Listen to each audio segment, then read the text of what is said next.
ধুর, রোজ রোজ আর এই একই ছাতা ভালোই লাগে না, কিন্তু ছাতা তো নিয়ে বেরোতেই হবে।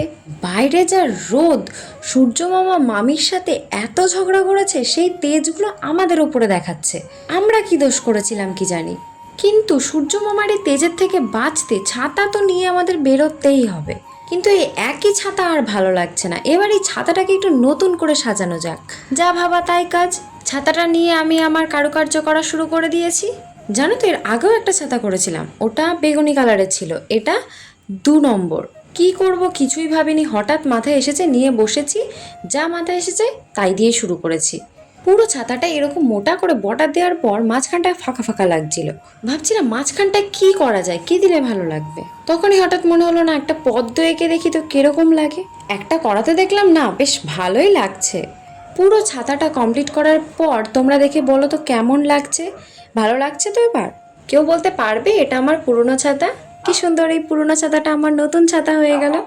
এইবার সূর্যি মামার তেজের থেকে তো একটু বাঁচতে পারবো। তোমরাও তোমাদের এই পুরনো ছাতাটাকে এরকম ভাবে ফেলে না রেখে ঝটফট করে নতুন বানিয়ে ফেলো, দেখবে তোমাদের পুরনো ছাতাটাও আবার নতুন হয়ে গেছে। আরে এত ভেবো না, আমি বলছি তো তোমরাও পারবে। তোমরাও বানাতে থাকো, বানিয়ে আমাকে দেখাবে কিন্তু। আর আমি আমার নতুন ছাতাটাকে নিয়ে চললাম। চলো টাটা, দেখা হচ্ছে পরবর্তী ভিডিওতে।